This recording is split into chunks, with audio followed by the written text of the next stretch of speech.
Saludos desde las montañas rocosas de los Estados Unidos. Soy el Dr. Roger Martínez Dávila, un norteamericano de descendencia española y catedrático de Historia Medieval Española en la Universidad de Colorado.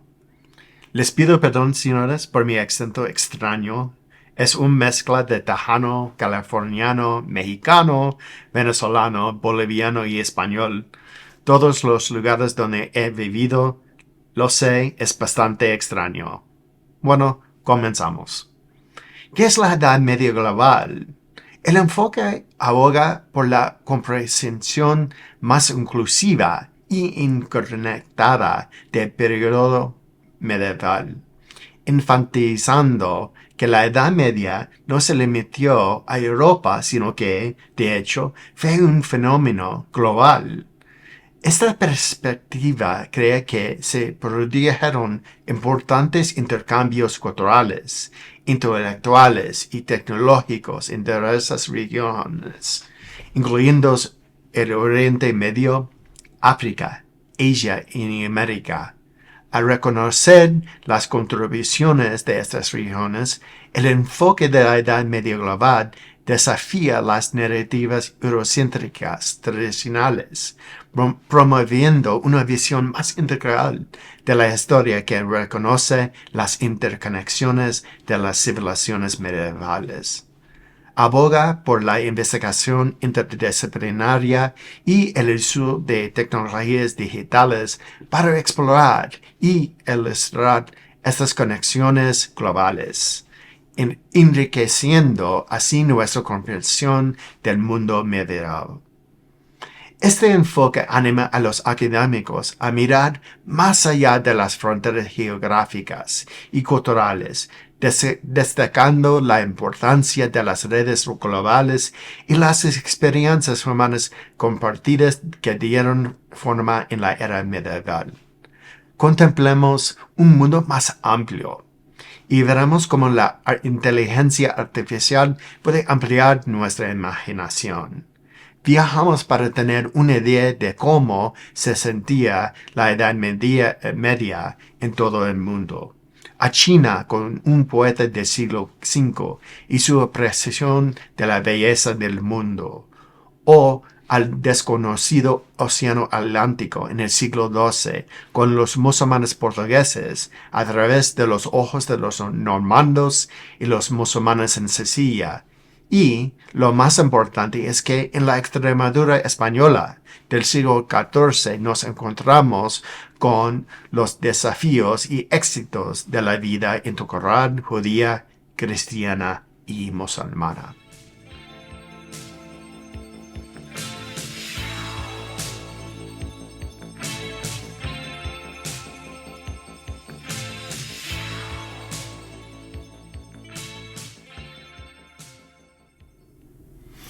Primero experimentemos la vida de Tao Yuanming en la China medieval. Los medievalistas globales dependen de la colaboración. No podemos ser expertos en todo. Lo que podemos hacer, como lo hicieron los eruditos en la Edad Media, es aprovechar el conocimiento de otros. No hubo complemento superior. El Dr. Curtis Smith, profesor de la Universidad Estatal de California, está construyendo actualmente una recreación virtual de la residencia de Tao Yuanming, cuyo objeto es crear una reconstrucción digital inmersiva del retorno de la vida del renombrado poeta chino Tao Yuanming del siglo XV. Esta iniciativa, parte del esfuerzo más amplio de inmersión global de la Edad Media de nuestro equipo, fue financiada por el Fondo Nacional de las Humanidades de los Estados Unidos. Útiles y tecnologías digitales avanzadas para dar vida al mundo descrito en la poesía de Tao Yuanming. Veamos este mundo, aunque sea brevemente. El modelo virtual se crea utilizando la aplicación informática SketchUp Pro. Está tecnología permite la recreación de la residencia de Tao y sus alrededores, proporcionando un entorno virtual detallado y interactivo. El proyecto sirve como una realidad virtual literaria, ofreciendo a los usuarios una experiencia sensorial rica que captura la esencia de la poesía de Tao. Este enfoque inmersivo ayuda a cerrar la brecha entre los textos chinos originales y sus tradiciones, que a menudo pierden la inmediata y profundidad del lenguaje del poeta. Ahora, al igual de los estudios del pasado y del presente, podemos utilizar nuevos medios y procesos digitales para experimentar lo efímero. El Dr. Smith me presentó la poesía de Tao y inmediatamente, como vieron, me parece atemporal y actual. Trabajando con inteligencia artificial, podemos dar vida a las visiones artísticas basadas en fuentes visuales primarias, obras reales de la cultura china y crear nuevos materiales para proporcionar un mundo imaginado. Visitemos la vida medieval temprano de Tao en su poema Bebiendo Vino, poema número 5. Primero, déjame leerte el poema de Tao, tan puro como puede ser, pero con mis escasas habilidades de traducción para transferirlo de una antología inglesa de poesía china a español. Mientras escuchas, permite que tu mente vea, oiga, huela y prueba. Activa sus sentidos. Bebiendo vino, poema número 5. Una casa construida al alcance de los hombres, y ningún clamor de carros y caballos. ¿Puedo preguntar cómo puede ser esto? La mente se distancia. El lugar se vuelve remoto, arrancando crisantemos junto al seto oriental. Entonces veo la montaña del sur, montaña tan hermosa al atardecer. Los pájaros que vuelan regresan ala con ala. Aquí contienen la verdad de la verdad. Para decir, ya se olvidan las palabras. ¿Qué te viene a la mente? ¿Qué viste y sentir? Esta es la belleza de la poesía, la literatura y la palabra. Extrae de nuestro interior una conexión mayor y esencial que es única e individual, pero también universal y completa con los demás. Tao Yaoming ha hablado a través de sus traductores humanos y de vuestras experiencias imaginativas, que siguen siendo las más poderosas y reveladoras para comprender a la humanidad.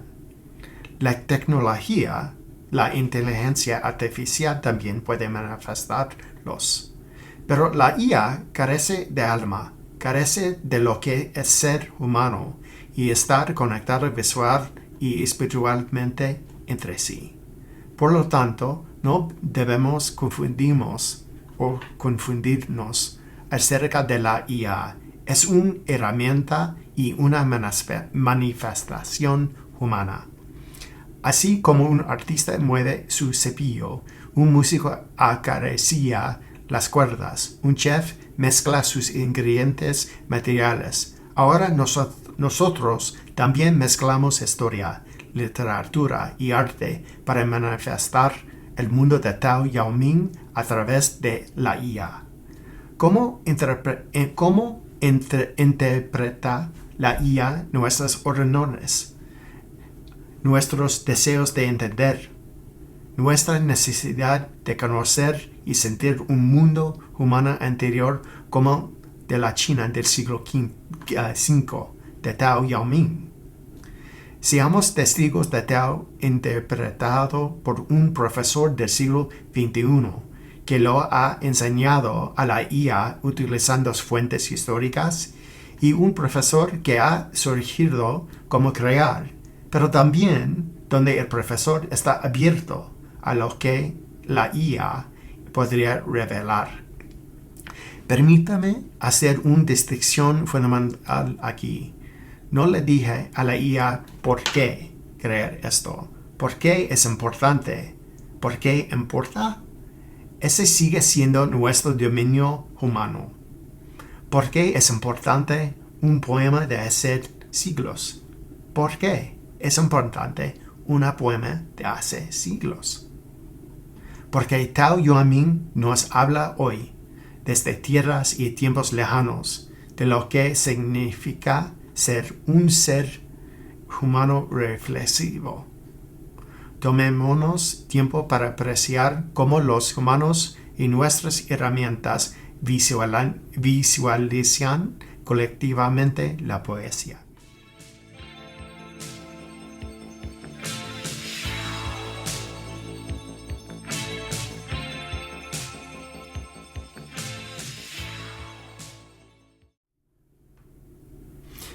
Bebiendo vino, poema número 5. Una casa construida al alcance de los hombres. Y ningún clamor de carros y caballos. ¿Puedo preguntar cómo puede ser esto? La mente se distancia, el lugar se vuelve remoto. Arrancando crisantemos junto al seto oriental. Entonces veo la montaña del sur, montaña tan hermosa a atardecer. Los pájaros que vuelan regresan con ala. Aquí contiene la verdad de la verdad. Para decir, ya se olvidan las palabras. Lo que Tao Yuanming parece decirnos es por qué la vida es importante, que toda la vida es una maravilla y sin palabras, a pesar de las complicaciones de la vida y los desafíos de vivir un al lado de otro. La vida es eterna y continua después de que dejamos este mundo. Estoy agradecido por Tao Yuanming.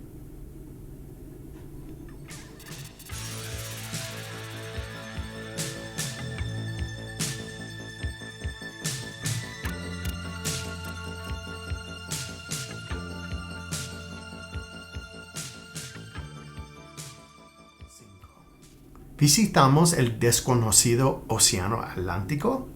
Quizás un geógrafo, un rey y marineros pueden decirnos algo sobre el descubrimiento intercultural en el siglo XII. La monumental obra de Mohammed ibn Mohammed al-Idrisi o La excursión de quien anhela penetrar los horizontes, comúnmente conocida como la tabla rogeriana, es un testimonio de los vibrantes intercambios culturales y intelectuales durante la Edad Media global. Creada bajo el patrocinio del rey cristiano normando Roger II de Sicilia, esta obra del siglo XII ofrece una instantánea geográfica, cultural y socioeconómica detallada del mundo conocido, ilustrando aspectos clave del intercambio cultural e intelectual. El trabajo de Idrisi subraya la síntesis de las diversas tradiciones de conocimiento. Combinó conocimientos griegos y árabes con observaciones y informes de primera mano de viajeros para preparar sus mapas. basándose en la geografía de Ptolomeo, que había sido traducida al árabe por eruditos anteriores como Al-Khwarizmi y Al-Batini. Los mapas de Adrisi reflejan una mezcla de conocimiento geográfico grecorromano y árabe islámico. La colaboración entre al-Idrisi y el rey Roger II ejemplifica las interacciones transculturales entre el mundo islámico y europeo. Sicilia, bajo Roger II, era un crisol de culturas, incluidas influencias normandas, árabes, bizantinas y judías. Este entorno permitió una notable convergencia de ideas, metodologías y conocimientos que culminó en los 15 años que llevó al Adrisi completar su trabajo en el año 1054. El enfoque sistemático de Adrisi para recopilar y verificar información geográfica ilustra los métodos académicos avanzados de la época. Estos mapas, situados con el norte en la parte inferior, forman un mapa rectangular del mundo conocido cuando se ensamblan. El texto adjunto proporciona descripciones detalladas de cada región. Por lo tanto, la tabla rodiana es una profunda ilustración del intercambio y intelectualismo durante la Edad Media global. Encarna la síntesis de diversas tradiciones de conocimiento, las colaboraciones interculturales en la corte normanda y los métodos académicos avanzados de la época, y lo que convierte en una obra fundamental en la historia de la geografía y un símbolo duradero de intercambio intelectual medieval. En otro nivel, el proyecto de Idrisi y Roger también tiene que ver con la admiración mutual, el respeto para la humanidad de los demás y lo que pueden contribuir a un bien mayor. El cuento que se revela en la tabla es de los hombres conocidos como los intrépidos exploradores. En algún momento antes de mediados del siglo XII, estos exploradores islámicos se aventuraron en el Atlántico desde Portugal. Con la ayuda de IA podemos imaginar cómo la aventura puede haber sido representada si fuera un manuscrito islámico y medieval.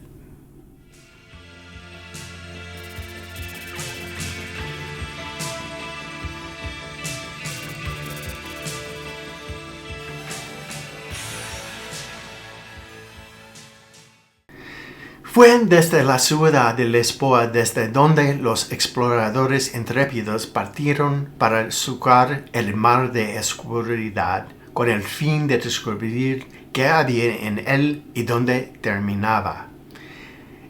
Una calle de Lisboa, cerca de las aguas termales, todavía se conoce como la calle de los exploradores intrépidos. 80 hombres, todos gente corriente, se reunieron y construyeron un gran barco y lo abastecieron con suficiente comida y agua para varios meses. Entonces, zapararon con el primer viento suave del este y navegaron como 11 días hasta que llegaron al mar, un mar de fuerte oleaje, maloliente, plagado de arrecifes y con muy poca luz. Estaban seguros de que estaban al punto de perecer, pero lo que cambiaron de rumbo hacia el sur y navegaron durante 12 días hasta llegar a la isla de las ovejas. Había tantas ovejas que era imposible contarlas. Caminaban libremente sin nadie que las vigilara. Desembarcaron y encontraron una fuente de agua corriente y una higuera silvestre junto a él. Cogieron algunas ovejas y las sacrificaron, pero la carne estaba tan amarga que no pudieron comerla.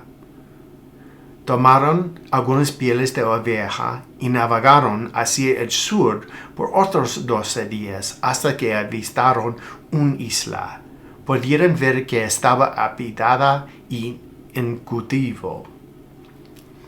Se dirigieron hacia allí para explorar y cuando no estaban muy lejos de la costa, de repente se encontraron rodeados de barcos, lo que obligó a su barco a desembarcar junto a una ciudad en la costa. Vieron a los hombres que vivían allí. Eran de tez clara, con muy poco pelo facial. El pelo de sus cabezas estaba lacio. Eran altos y sus mujeres eran muy hermosas. Estuvieron confinados en una casa durante 3 días. Al cuarto día entró un hombre que hablaba árabe y les preguntó quiénes eran, a dónde iban y cómo se llamaban su país. Le contaron todo y él dijo que no se preocupara, que él era el intérprete del rey. Al día siguiente fueron llevados ante la presencia del rey y él le hizo las mismas preguntas que les había hecho el intérprete. Les contaron lo que el día anterior le habían dicho al intérprete, de cómo se habían embarcado en el océano para conocerlo y ver las maravillas que contenía, y cómo habían llegado a este lugar. Cuando el rey oyó esto, se rió y le dijo al intérprete que les dijera lo siguiente: mi padre ordenó a algunos de sus esclavos que navegaron por este mar y lo cruzaron durante un mes hasta no hubo más luz, regresando sin encontrar nada de utilidad. Entonces el rey ordenó al intérprete que los trataran bien para que tuvieran una buena impresión del reino, y así lo hizo. Luego fueron llevados de regreso a su lugar de confinamiento hasta que comenzó a soplar el viento de oeste. Se les preparó un barco, les vendaron los ojos y estuvieron en un mar durante algún tiempo. Ellos dijeron: estuvimos en el mar como 3 días y 3 noches. Luego llegamos a tierra firme y nos desembarcaron. Nos ataron y nos dejaron allí. Cuando amaneció y salió el sol, descubrimos que estábamos sufriendo mucho porque habíamos estado muy atados. Entonces oímos ruidos de gente, todos gritamos. Algunas personas se acercaron y, al ver nuestra dificultad, nos soltaron. Nos preguntaron qué había pasado y les contamos toda la historia. Eran bereberes. Uno de los nos preguntó: ¿sabes a qué distancia estás de su país? No, respondimos. 2 meses de viaje, respondió. Nuestro líder dijo: Wa asafi, ay de mí. Y hasta el día de hoy, el lugar se conoce como Asafi. ¡Qué aventura! ¿La visualización mejora la experiencia del texto? Creo que esta es una pregunta abierta, pero lo que hace es que invitarnos a imaginar nuevos métodos para explorar la Edad Media global.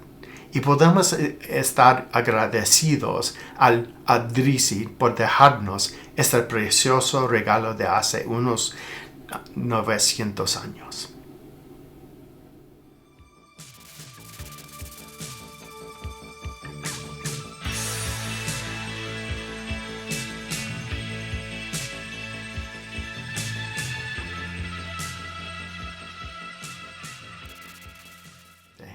Hagamos un último viaje, más cerca de casa, en la ciudad de Plasencia, en la Extremadura durante los siglos XIV y XV. Hay historias difíciles de contar, pero también reveladoras, inspiradoras y una historia que podemos apreciar enormemente como la ayuda de la inteligencia artificial. Pasamos ahora a una vista de la Plasencia medieval en la primera mitad del siglo XV. La cooperación, el conflicto y la disrupción eran parte de la vida cotidiana. La ciudad y sus alrededores eran una animada comunidad con importantes poblaciones judías y musulmanes que residían bajo el dominio católico castellano. Quizás parezca esperado, pero con el tiempo estas comunidades formaron alianzas interreligiosas, políticas y económicas. Geográficamente, a principios del siglo XV, Plasencia era un centro de vida social y comercial en el parte del norte de la Extremadura, una zona geográfica en el oeste de España. Los judíos, cristianos y musulmanes extremeños y sus familias fueron componentes integrales para esta comunidad. Sigan el observador del siglo XVI, Luis de Toro el médico, el río sustentaba una gran variedad de verduras y frutas. Él lo notó. Sostiene innumerables parcelas de cultivo, viñedos, olivares, castaños, pero precisamente hay manzanos. Tienen las manzanas más dulces, de más dulce sabor y tamaño. También toda variedad de limoneros y todo tipo de cerezos, perales y melocotoneros. Por los registros del archivo de la diócesis de Plasencia, en el año 1400, solo había 119 hombres adultos y sus familias en Plasencia. El 34% eran cristianos, 42% eran judíos y el 24% eran musulmanes. Los historiadores especulan que la población total de la ciudad era aproximadamente de 800 a 1000 almas, aunque Luis de Toro informa que la población de la ciudad no llegó a 1000 personas hasta la década de 1570. Así, los judíos y los musulmanes fueron un componente clave de la base de población durante todo el siglo XV y fue increíblemente importante para la economía local.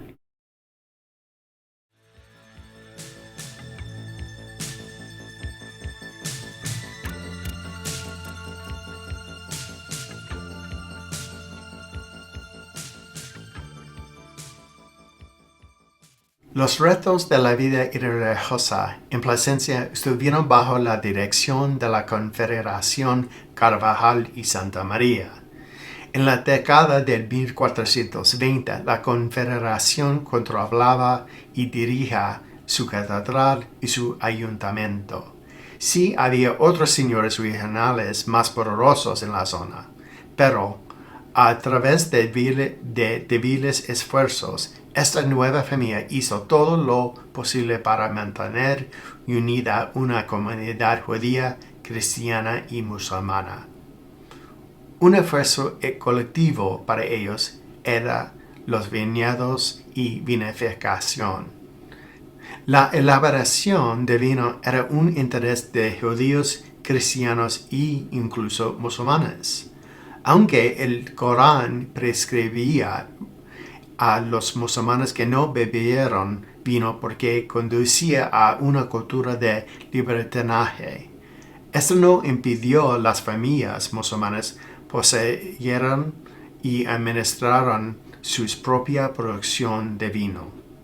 De esta manera, la elaboración de vino creó una convivencia de culturas. A veces, la cultura de vino local corrompió incluso a los más devotos, especialmente a los eclesiásticos.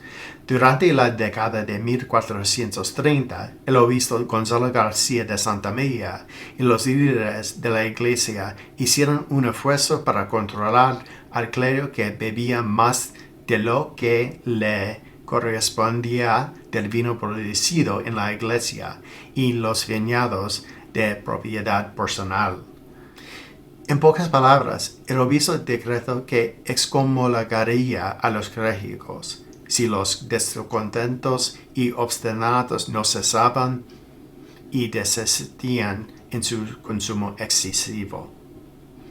Durante el siglo XV, la diócesis de Plasencia poseía 15 viñedos, todos ellos ubicados en la parte central y sur del obispado, incluidos el pueblo de Albará, pueblo de Jaraceo y las villas de Trujillo y Puerto de Castaño. En el pueblo de Ávila, donde se ubicaban 12 de los viñedos, el escribano anotó que la iglesia tenía las mejores vides de todas, la viña mayor en el sitio llamado Gordillo Romano y los venados de Viña Mayor donados por Don Miguel Guacos. La catedral rastreó la propiedad de la tierra que rodeaba a los propios venados de la catedral.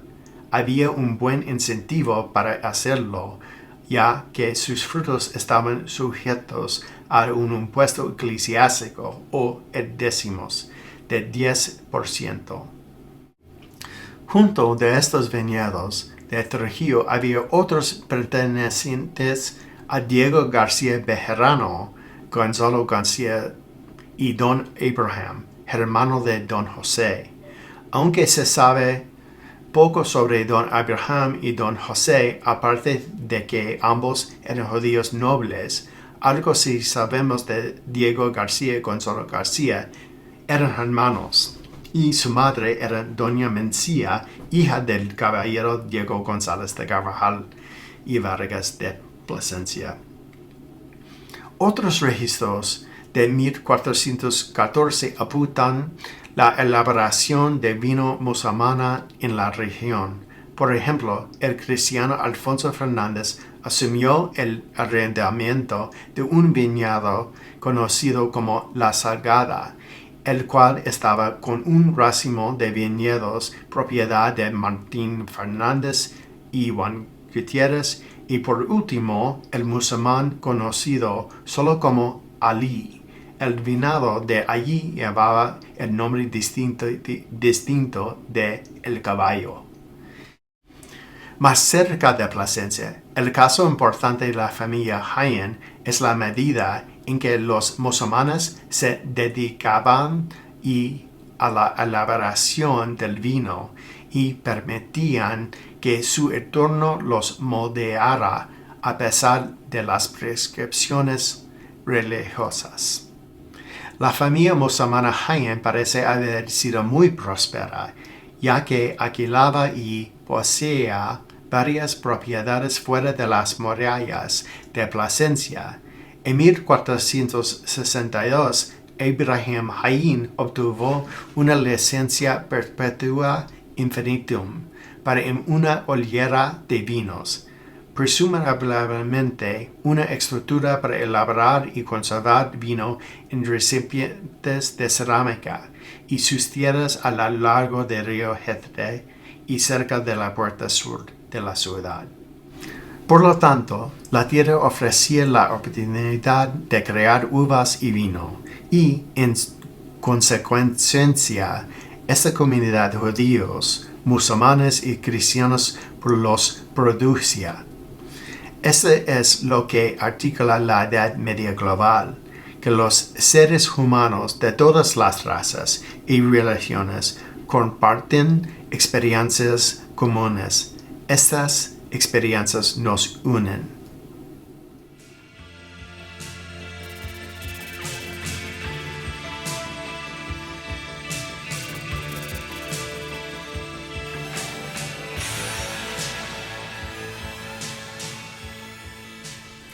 La vida no siempre fue buena en Plasencia. A menudo eran los cristianos que causaban problemas a todos. especialmente a los judíos. Una investigación real es nuestra próxima visita a la Edad Media global. A finales de la década de 1420, la familia Carvajal Santa María en Plasencia enfrentaron una feroz oposición de las poderosas familias como los Álvarez de Toledo o los señores de Oropesa y los Niño o los señores de Valverde. Estos señores desafiaron la autoridad del ayuntamiento plasencino sobre las aldeas vecinas, lo que provocó un conflicto regional por recursos naturales, así como por el liderazgo secular en la región. Había mucho en juego. Si los señores pudieran extender su control sobre estos territorios, entonces ellos podrían recaudar más impuestos de la tierra y sus residentes. Para abordar la salida del conflicto, el rey Juan II intervino en 1431 y envió al juez Miguel Sánchez de Sepúlveda para investigar las disputas. Las investigaciones del juez rápidamente descubrió que el señor de Oropesa había ordenado a los residentes de Jarandía apoderarse de tierras, tomar cautivos y hacer cumplir con prohibiciones de pesca, pastoreo y en áreas de disputa, perturbando así la paz local. Esta estrategia expansionista tenía como objeto volver a trazar las fronteras de Jarandía, reclamando nuevos recursos. La investigación del juez, realizada en la iglesia de San Vicente de Plasencia, reveló las medidas violentas tomadas por los señores locales. Los residentes de las aldeas vecinas testificaron sobre los encarcelamientos indebidos y las muertes de judíos placentinos, incluyendo el duro trato recibido por el rabino Abraham de Loya, quien fue encadenado y mantenido cautivo en hacinamiento. 3 pastores de Losar fueron tomados como rehenes y se erigieron horcas en tierras en disputa para hacer cumplir los reclamos de los señores mediante la intimidación y el miedo. A pesar de estas revelaciones, el señor de Oropesa no asistió a la visita, que reveló las limitaciones del poder del rey para obligar a sus vasallos a comparecer. Quizás los más incapaces de protegerse y defenderse durante este conflicto regional fueron los judíos de Plasencia. Durante la investigación, algunos residentes encarcelados en Jerez confirmaron que hombres de Jarandía no solo habían tomado cautivo al rabino Abraham de Loya, sino que también lo habían sometido a un trato más duro cuando sus manos no estaban atadas, sino encadenadas. El grupo de prisioneros señaló que sus captores transportaron al rabino a su aldea de Jarandía y lo mantuvieron cautivo durante un periodo amplio en una casa aislada en las montañas.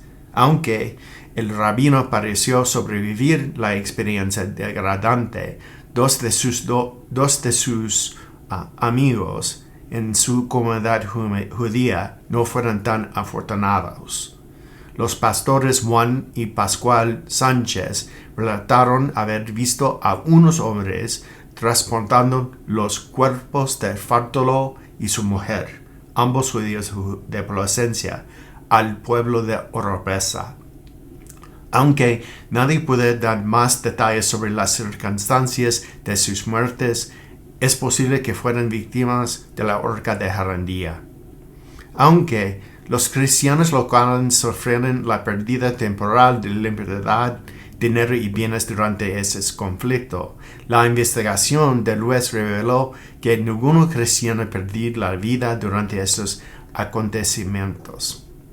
La muerte de los dos judíos de Plasencia y la falta de los interrogatorios sobre el asunto para parte del juez revelaron que los judíos de Plasencia vivían en una existencia precaria, en una sociedad que los castiga duramente y, en ocasiones, los asesinaba.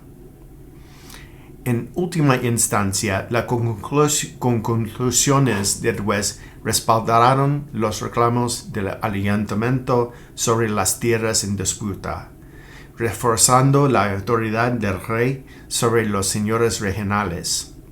Esta sentencia favoreció al Consejo Municipal y la Confederación Carvajal y Santa María, y fortaleciendo sus posiciones políticas y económicas, pero se había perdido vidas.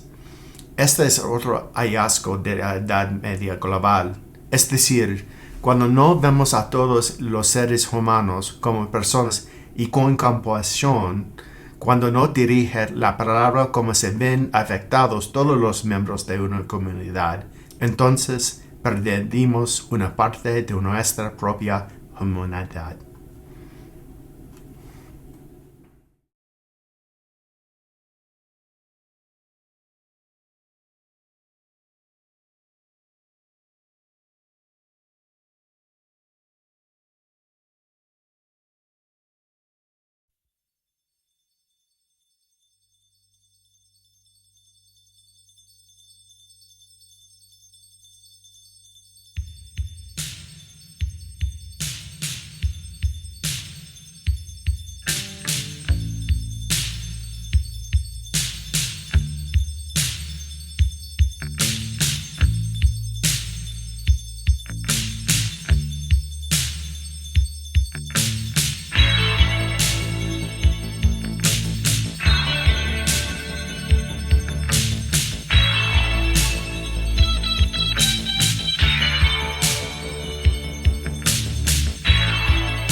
Gracias por su atención hoy y por su paciencia con mi español.